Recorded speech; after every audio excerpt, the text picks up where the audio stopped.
das entranhas dos Balcãs, surgiu um homem que conseguiu manter vivo o anseio de muitos eslavos do sul de se unificarem em uma única nação. Foi um personagem que enfrentou Stalin, Hitler e Churchill e saiu vitorioso para contar a história. Herói de guerra autodidata e pai do socialismo iugoslavo, um socialismo de corte nacionalista e pragmático que governou o variado mosaico que formava a República da Iugoslávia por 35 anos. É uma união que congregava os povos da Croácia, Sérvia, Eslovênia, Kosovo, Bósnia e Herzegovina, Macedônia do Norte e outros mais. Homem pragmático com os anglo-saxões e desleal com o Kremlin soviético, o primeiro presidente comunista a enfrentar Stalin em vida.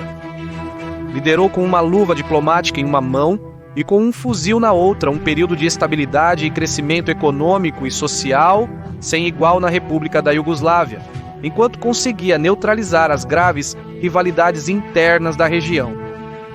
O Marechal Tito e seu experimento de autogestão socialista tornaram-se um referencial para os países não alinhados que buscavam um rumo diferente, seja ao vassalismo capitalista ou ao vassalismo soviético. No entanto, de seu experimento hoje, não resta mais do que uma mistura de esquecimento, indiferença, rejeição e a chamada iugonostalgia, um sentimento de saudade que alguns experimentam pela antiga Iugoslávia e seu modo de vida. Hoje vamos conhecer um caso político sem comparação. Olá, Reinaldo Carrillo, bem-vindo à Nova Enciclopédia. Seu apoio é fundamental para continuarmos este trabalho. Deixe seu comentário, curta o vídeo e compartilhe com seus amigos. Abaixo também podem encontrar um link do Patreon, onde qualquer colaboração é mais que bem-vinda. Sem mais nada a acrescentar, vamos começar. Josip Broz, em 7 de maio de 1892, na vila croata de Kumborek. Era filho do croata Franjo Broz e da eslovena Marija Haversek. Era uma família camponesa com 7 filhos, e Tito, desde pequeno, falava esloveno e servo-croata. O servo-croata é o idioma comum falado na Croácia, Sérvia, Bósnia e Herzegovina, Montenegro e partes de Kosovo, sendo um fator unificador dessas comunidades. Naquela época, a Croácia era a Hungria, que ao mesmo tempo era parte do Império a Hungria, que ao mesmo tempo era parte do Império Austro-Húngaro, um vigoroso império oficializado em 1867, e que chegou a se estender pelo que hoje conhecemos como Áustria, Hungria, República Tcheca, Eslováquia, Eslovênia, Croácia, Bósnia e Herzegovina e parte de outros países europeus. Muitos desses povos que faziam parte da monarquia austro-húngara eram formados pelos chamados eslavos do sul, como é o caso desses povos. No século XIX, estava surgindo um romantismo desses povos. No século XIX, estava surgindo um romantismo nacionalista que buscava unificar todos os eslavos do sul dentro de um novo corpo nacional próprio. Era o caso de grupos croatas, eslovenos e sérvios que, há muitos séculos, chegaram a estar unificados sob uma única nação antes das invasões otomanas. No entanto, desde então, eles haviam se dispersado. Iugoslávia significa precisamente terra dos eslavos do sul, embora não se deva perder de vista que, assim como alguns eslavos apoiavam essa unificação, outros eram bastante desconfiados de seus vizinhos. Tito foi criado pelos avós maternos na zona rural onde morava. Era um jovem que se ausentava da área rural onde vivia. Era um jovem que faltava às aulas com muita frequência e sua escolaridade não durou mais de 4 anos.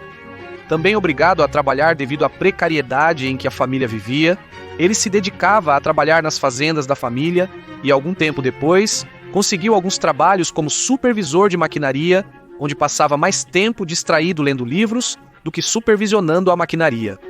Pouco depois, ele viaja para Zagreb, que é a atual capital da Croácia, e lá, em 1910, aos 18 anos, ele se junta ao Sindicato dos Trabalhadores Metalúrgicos, onde começa a participar de suas primeiras protestos e greves e a se familiarizar com este mundo político e sindical.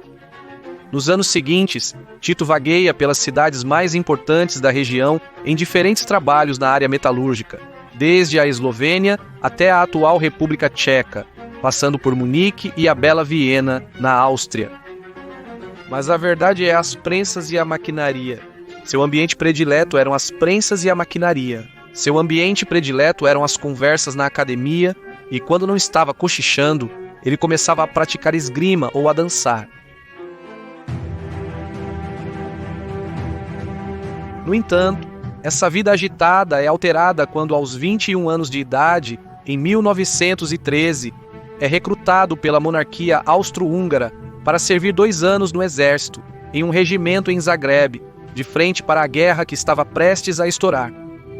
Durante o inverno de 1913 a 1914, treina como esquiador e foi comissionado em Budapeste, tornando-se o sargento mais jovem do seu regimento.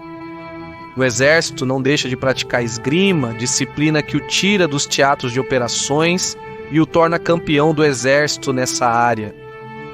Para julho de 1914, a monarquia austro-húngara decreta a guerra contra o Reino da Sérvia, o que serve de pretexto para a série de respostas militares que se tornaram o que hoje conhecemos como a Primeira Guerra a combater na Frente Sérvia, e depois, no início de 1000, a combater na Frente Sérvia, e depois, no início de 1915, é enviado para a Frente Russa para combate. Nesse período, aprenderia lições valiosas sobre a manutenção do moral das tropas. Nesse mesmo ano, sua frente é atacada por russos e cossacos. Tito é ferido e preso, e passa 13 meses em um mosteiro que havia sido transformado em prisão e hospital. Lá ele aprenderia russo, sem perder de vista que parte da agitação na Europa vinha de tempos atrás, impulsionada também pela proliferação e confronto de diversas ideologias que buscavam explicar o mundo. Liberalismo, socialismo, conservadorismo, comunismo, nacionalismo, anarquismo e muito mais. Os povos eslavos do sul, como o resto da Europa, participaram dessas disputas. Deste debate de ideias, sustentado sobre uma poça de sangue, acaba desencadeando a revolução contra o czar da Rússia em 1917, ocasião perfeita para Tito, pois um grupo de agitadores bolcheviques tomaram a prisão onde Tito estava e libertaram os reclusos. Depois de escapar, Tito se estabelece em Petrogrado, graças à ajuda de um amigo polonês e bolchevique, que bolcheviques leninistas pouco antes de conquistar o poder, mas foi preso novamente e enviado para um campo de trabalho, embora tenha conseguido fugir pulando do trem que o levava para a prisão. Quando consegue embarcar em um novo trem, este foi parado por um grupo de bolcheviques que explicaram aos passageiros que Vladimir Lenin havia tomado o poder em Petrogrado e que estavam procurando recrutas para uma Guarda Vermelha internacional. É aí que Tito se junta a este componente e passa o inverno de 1917 a 1918 ao serviço dos bolcheviques, protegendo áreas estratégicas da região. Nesse período, aos 27 anos de idade, conhece quem seria sua primeira esposa, Pegaija Belosuba, uma garota de 15 anos. Esse casamento logo serviria para Tito limpar sua reputação de comunista em sua região natal e poder retornar à sua aldeia. Finalmente, ele retorna à Croácia e descobre a morte de sua mãe e que seu pai havia se mudado para os arredores de Zagreb.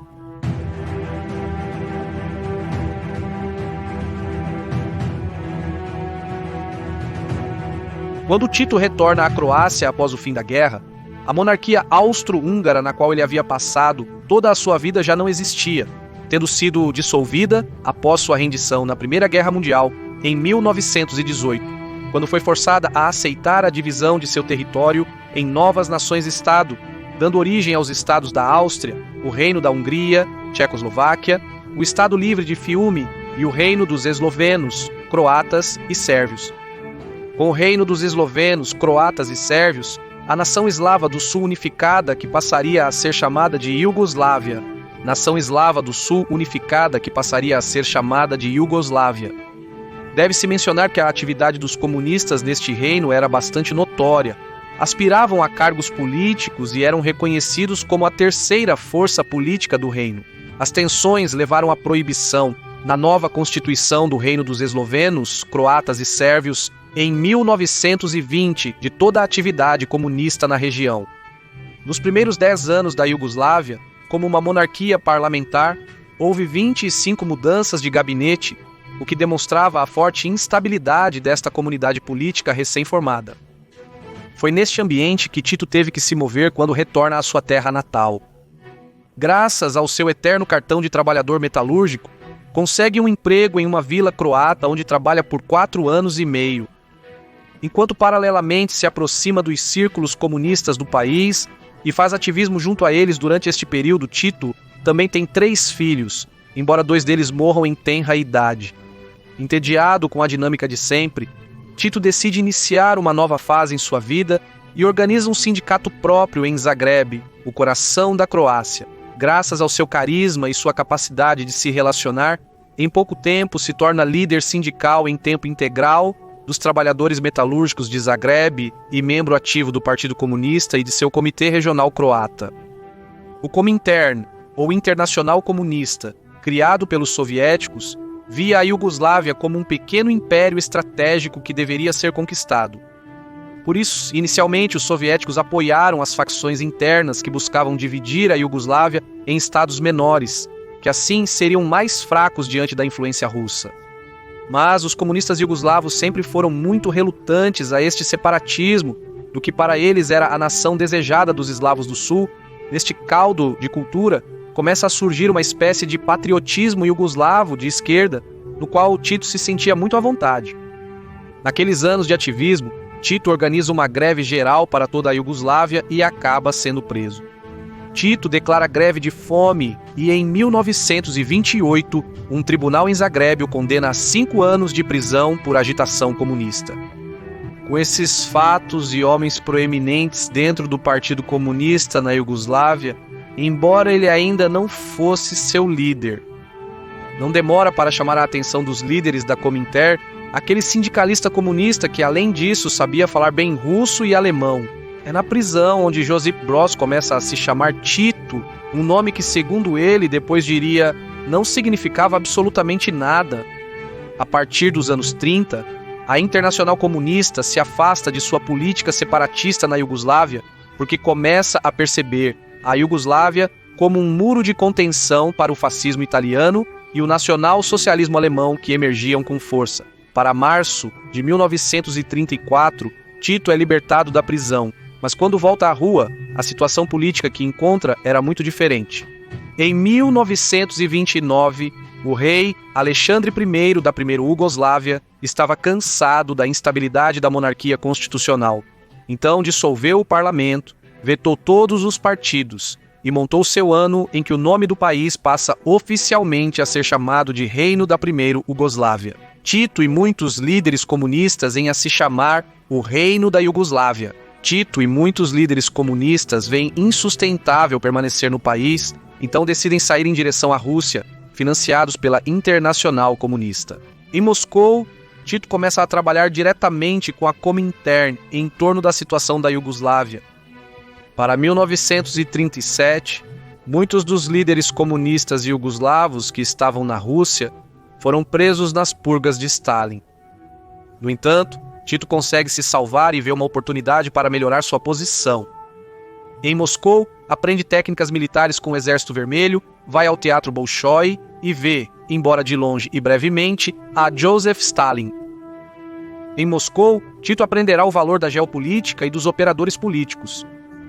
Também impaciente com os métodos e procedimentos do comunista internacional, Tito monta uma rede de informantes próprios que forneceriam informações a Moscou de acordo com sua conveniência. Enquanto Tito se retratava como a figura confiável diante dos russos, suas iniciativas clandestinas reforçavam sua posição política autônoma. Para 1937, após conquistar seu espaço, chega um novo marco quando a Internacional Comunista nomeia Tito como secretário-geral do Partido Comunista da Iugoslávia. Então, para 1939, Tito retorna à Iugoslávia como líder do Partido Comunista com o selo de aprovação de Moscou. No entanto, este era um partido que na Iugoslávia estava desmantelado e quase extinto. Tito tinha a tarefa de reconstruí-lo desde muito abaixo. E nesta tarefa pouco sabia que novos fatos dramáticos estavam prestes a explodir em toda a Europa e depois no mundo, uma tempestade que ajudaria Tito a conquistar o poder. Em 1939, Inglaterra e França declaram guerra à Alemanha e estoura o que é conhecido como a Segunda Guerra Mundial. Durante os próximos 2 anos, Tito consegue reconstruir o Partido Comunista para cerca de 12 mil membros, embora o partido se dividisse em facções croatas, facções macedônias e facções sérvias. Para 1941, o Reino da Iugoslávia estava prestes a se juntar ao Pacto Tripartite, que havia estabelecido formalmente a aliança militar das potências do eixo entre Alemanha, Itália e Japão. No entanto, 2 dias antes da assinatura deste pacto, em março de 1941, oficiais apoiados pelos britânicos dão um golpe de Estado na Iugoslávia para impedir a adesão formal do país às potências do eixo. Como resposta, o governo nacional socialista alemão decide lançar uma invasão relâmpago no Reino da Iugoslávia em 6 de abril de 1941. Em 11 dias, a Iugoslávia já havia sido conquistada, e com o apoio de alguns setores iugoslavos, como os nacionalistas croatas, conhecidos como Ustaša, a Iugoslávia seria dividida em várias administrações nas mãos do eixo. Frente a isso, Tito e os comunistas, em geral, são dos primeiros e mais ferozes organizadores da resistência. Contra as forças do eixo, o Partido Comunista nomeia um comitê militar presidido por Tito. Este faz um chamado às armas a todo o povo iugoslavo e vai para a montanha formar um exército. Sem o apoio ainda de nenhuma potência, Tito começa a levantar tropas e depois é nomeado pelo Partido Comunista como comandante do Exército Popular de Libertação, que além de expulsar as tropas alemãs, italianas e húngaras em solo iugoslavo, tinha a missão de neutralizar as facções iugoslavas internas que eram inimigas dos partisanos comunistas. Tito, que já tinha experiência, consegue articular eficazmente uma guerra de guerrilhas. Durante a guerra, Tito estava sempre muito bem vestido e barbeado, especialmente nos dias de batalha, com 21 botões, impecável e em boa forma para conseguir reunir para a guerra muitos não comunistas sob a bandeira de recuperar a soberania patriótica. Os comunistas montam organizações de mulheres e organizações juvenis que continuam a fortalecer sua base social.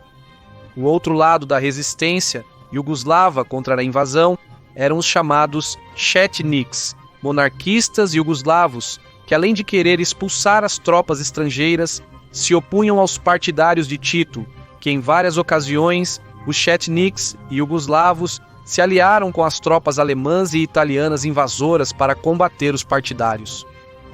1942 é o ano mais crítico da guerra para Tito, pois estava acuado pelas forças germano-italianas e pelos chetniks iugoslavos.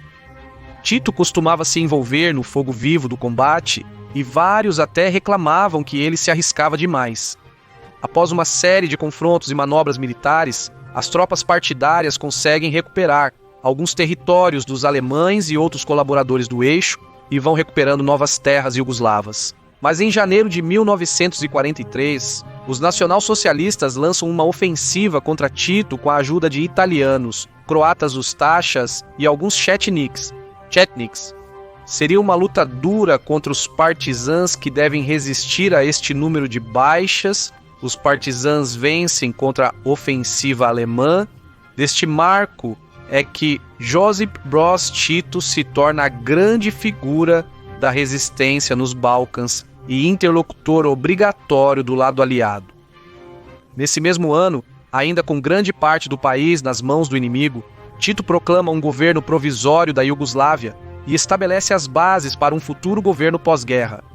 Por sua vez, Tito aproveitava os julgamentos sumários para se livrar também de inimigos internos. Dependendo de quem se pergunte, dezenas de milhares de iugoslavos morreram por se opor a Tito durante a guerra.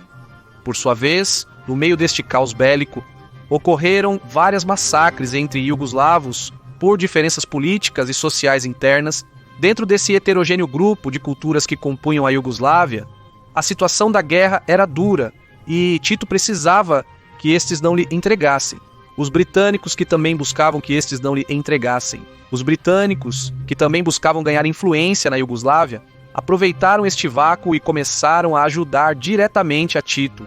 Não foi até 1944, vendo que perdiam sua influência na Iugoslávia, finalmente os soviéticos também enviaram apoio militar a Tito. Esta relação da Iugoslávia entre Moscou e o Ocidente seria habilmente gerida e aproveitada por Tito durante muitas décadas. Uma primeira mostra disso é que o Conselho Antifascista Iugoslavo, nos primeiros anos da guerra, celebrava suas reuniões com retratos de Stalin, de Lenin, de Roosevelt e de Churchill, enquanto Tito continua alcançando novas vitórias e recuperando territórios tomados pelos alemães, o governo no exílio da Iugoslávia, e fraqueza diante da figura de Tito como o genuíno líder da Iugoslávia.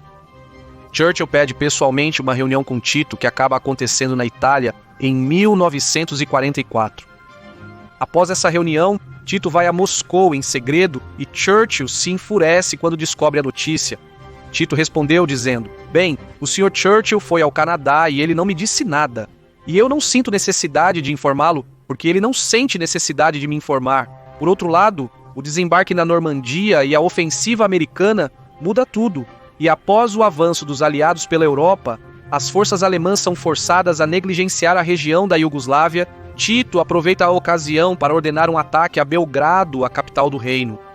Os comunistas iugoslavos tomam a cidade em 20 de abril de 1944 e um ano depois, Tito aprova a entrada temporária de tropas soviéticas que ajudaram os partisãs a expulsar completamente as tropas do eixo no mesmo ano.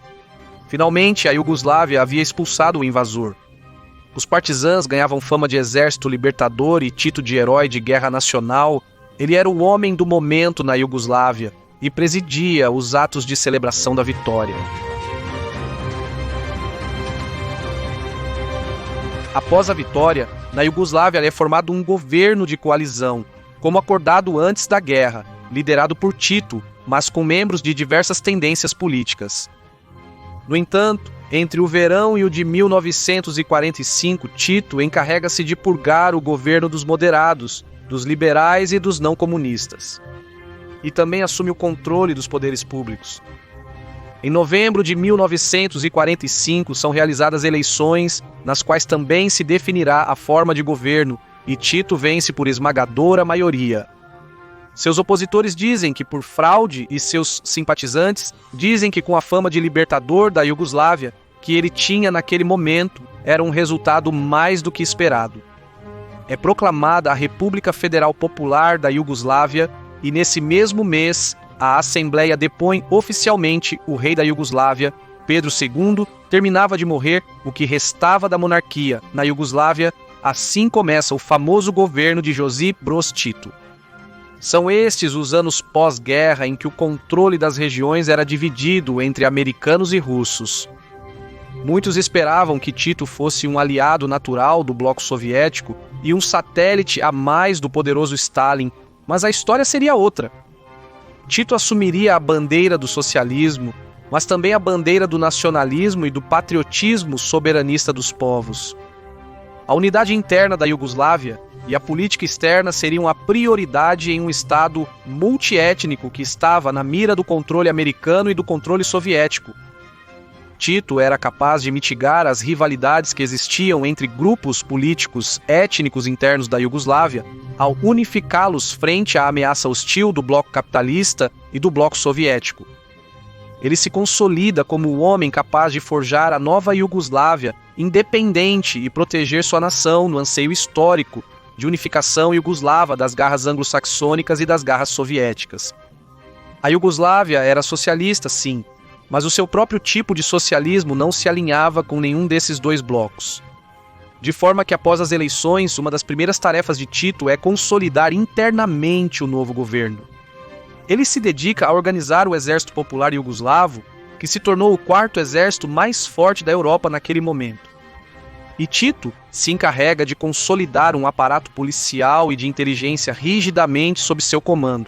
Da mesma forma, Tito monta tribunais que realizam julgamentos e execuções sumárias àqueles que colaboraram com o regime nacional socialista e a vários dos que se opunham a Tito, incluindo políticos, padres católicos, figuras adversas e alguns de seus antigos colaboradores também, nos quais agora desconfiava.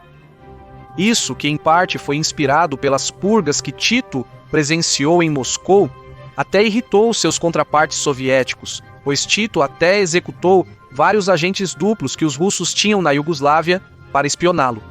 Apesar das disputas iniciais com a Igreja Católica, Tito, durante os anos 60, conseguiu vários acordos com a Igreja que resultaram na Iugoslávia sendo um dos países mais religiosos dentro do Bloco do Leste, permitindo liberdade para a Igreja Católica, o ensino do catecismo em seminários abertos e para outras religiões. Os comunistas ortodoxos se opuseram à abertura religiosa e Tito os enfrentou.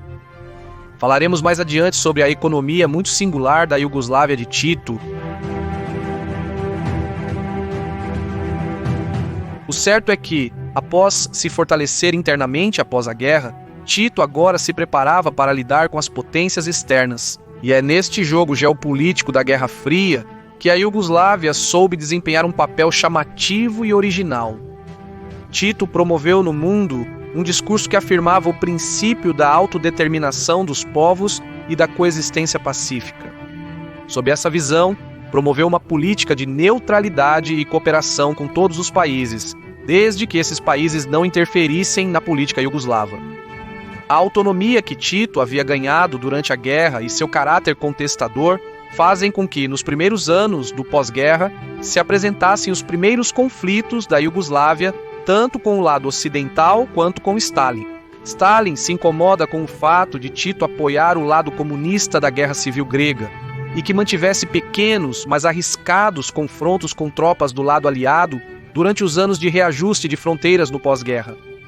Tito também se opõe ao pedido de Stalin para incorporar a Bulgária, dominada pelos soviéticos, dentro da República Iugoslava. Então, no mesmo ano, em 1948, Stalin começa novas manobras para ganhar o controle da liderança iugoslava, mas simplesmente não consegue, já que o Marechal Tito, entre outras coisas, tinha um controle férreo sobre militares e policiais. Então, Stalin, incapaz de controlar os eslavos do sul e vendo-os como uma ameaça, opta por fazer uma dura e contínua campanha pública contra eles, expulsar o Partido Comunista da Iugoslávia do Internacional Comunista, ordenar um bloqueio econômico à Iugoslávia e concentrar tropas em países fronteiriços.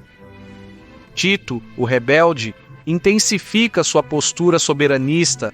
Então, para 1948, com a visão de construir uma economia forte, mas o mais independente possível, Tito lança um programa econômico para o país de forma separada e diferenciada ao programa econômico da União Soviética, o que soma um novo desgosto para Stalin e uma escalada de tensões.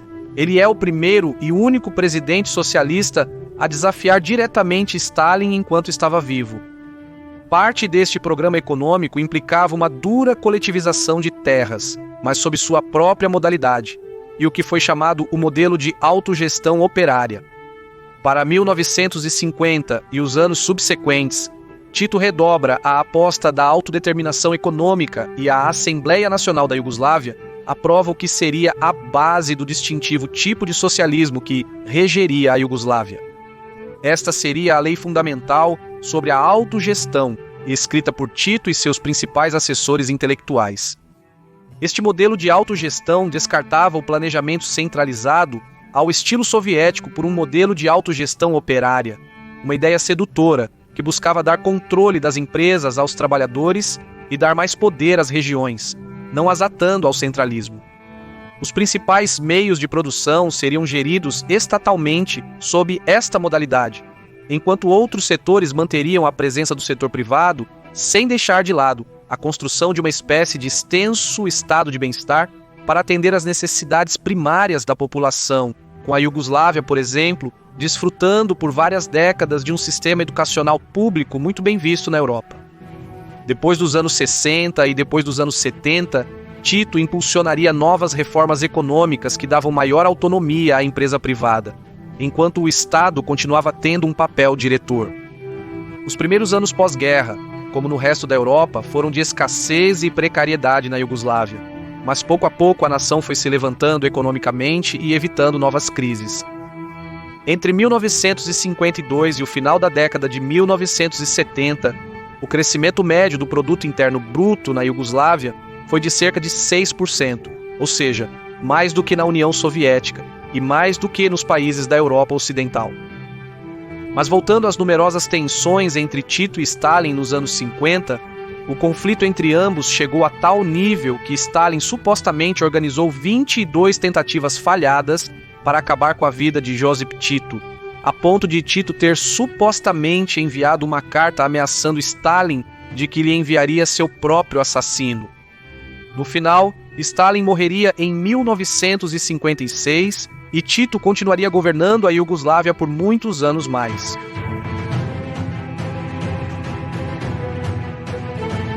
Em relação à sua relação com o Ocidente, a Iugoslávia de Tito e o bloco europeu, ocidental e americano mantêm desconfiança mútua, mas Tito consegue obter uma primeira ajuda parcial no âmbito do Plano Marshall. Houve também vários momentos de tensão com os Estados Unidos e com a Europa Ocidental, pois em troca das ajudas financeiras que deram à Iugoslávia, estes pediam a Tito a potências ocidentais por diferentes razões. No entanto, Tito recusa-se a potências ocidentais por diferentes razões. E ao longo das décadas, foi permitido maiores espaços para a imprensa, a expressão, as artes e a política. Mas, por outro lado, Tito continuaria a ser reeleito em sucessivas eleições presidenciais, enquanto era o chefe supremo e decisor da política na Iugoslávia. Agora, além desses pequenos conflitos diplomáticos, as relações da Iugoslávia com os Estados Unidos e as nações europeias ocidentais foram cordiais. Por sua vez, o papel-chave da Iugoslávia na Guerra Fria permite a Tito pedir uma grande quantidade de dinheiro emprestado ao Banco Ocidental e às organizações monetárias internacionais para financiar seus projetos internos e seus grandes planos de obras para toda a Iugoslávia. O governo de Tito investe em novas tecnologias que vinham do Ocidente e em um aparato militar industrial que vinha da União Soviética. Os empréstimos do Ocidente tiveram o efeito desejado na vida iugoslava a curto e médio prazo. No entanto, esses mesmos empréstimos e seus crescentes juros e condições foram uma das causas do forte declínio financeiro que a Iugoslávia teria após a morte de Tito. Por outro lado, diferente do resto da União Soviética, Tito permite aos iugoslavos viajar pela Europa, trocar moeda e dar liberdades à ciência, arte e cultura. O fato é que a posição geográfica da Iugoslávia permitiu que ela servisse como uma espécie de filtro entre esses dois blocos em aparente oposição, sempre que o governo da Iugoslávia estabelecia uma personalidade própria para congregar países que não desejavam comprometer totalmente sua autonomia. Quando Stalin morre, Nikita Khrushchev, o novo líder da Rússia, visita a Iugoslávia em maio de 1955 e até pede desculpas a Tito, aproximando-se da liderança desse país com uma retórica conciliadora.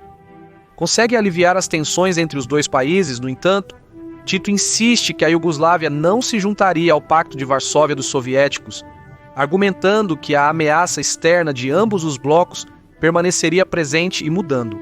Em diferentes formas, Tito mantém um Estado forte e unificado, inclusive, constituindo milícias de homens e mulheres aos quais armou e treinou para prepará-los em caso de uma invasão que nunca chegou.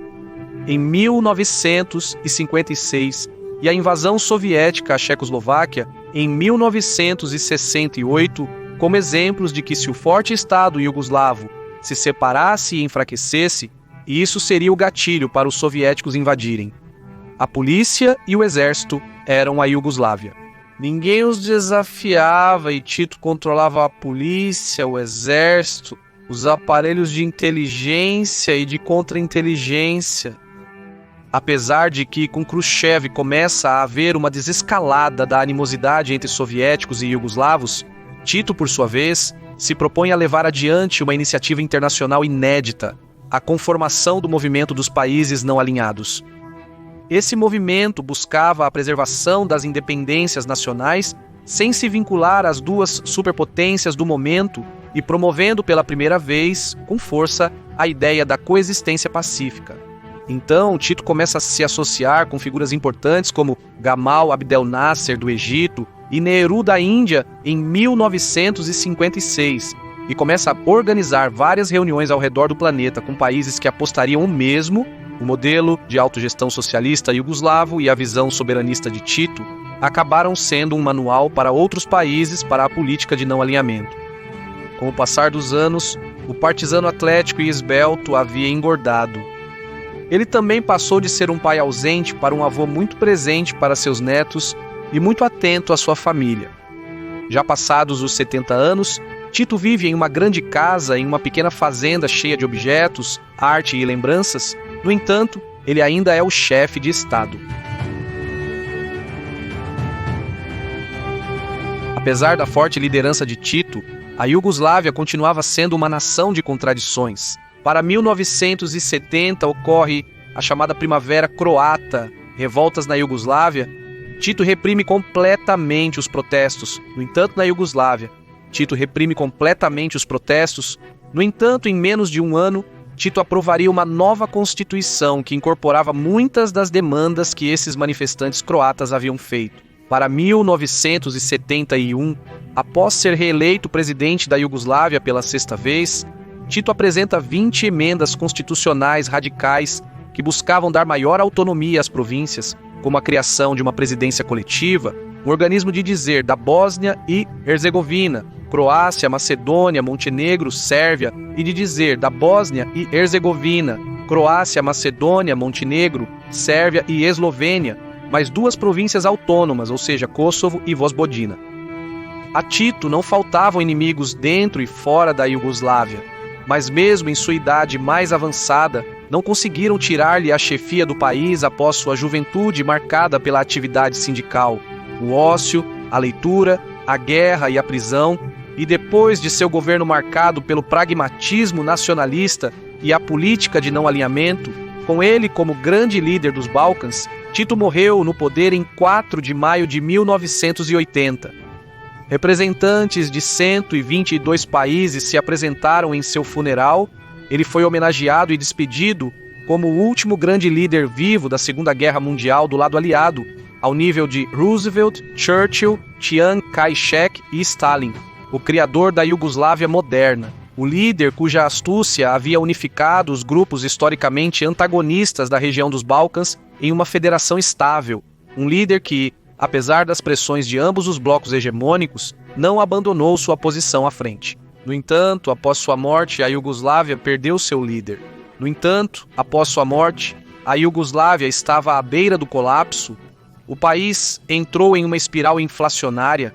A economia afundou e houve um colapso financeiro. As divisões étnicas e separatistas se intensificaram e, finalmente, a federação nos anos 90 se dissolveu em meio a guerras sangrentas, as conhecidas guerras iugoslavas. No final, a integração iugoslava sempre dependeu da presença do homem forte. Sem sua presença, as forças desagregadoras se desencadearam. O projeto que tomou o esforço de toda a vida de Tito durou muito pouco após sua partida. Tito sabia que sérvios, croatas e eslovenos dificilmente seriam integrados em um Estado nacional, nem aceitariam uma hegemonia de qualquer um sobre o outro. Porém, Tito buscou e conseguiu harmonizá-lo de todas as formas possíveis. Não hesitou em usar a violência quando necessário, mas também soube usar muito bem a diplomacia e a persuasão. Não esteve isento de contradições, sombras e erros. No entanto, seu trabalho de Estado encontra poucos paralelos nos tempos da Guerra Fria. Herói de guerra na Europa, que levantou a Iugoslávia contra os invasores, pai de um tipo particular de socialismo que manteve a República protegida do intervencionismo soviético e da interferência anglo-saxônica. Astuto negociador com o Ocidente e líder dos movimentos soberanistas do século XX, Tito morre como chefe incontestável de uma república que hoje alguns nos Balcãs ainda lembram com nostalgia. Muito obrigado por ter assistido a este vídeo. Espero que tenham gostado e não se esqueçam que é muito importante para nós que possam se inscrever no canal, deixar seus comentários, compartilhar o vídeo, seguir-nos na nossa conta do Instagram, chamada A Nova Enciclopédia, e acima de tudo, que nos ajudem no nosso Patreon com qualquer ajuda que possam dar. Muito obrigado a todos e que Deus os abençoe.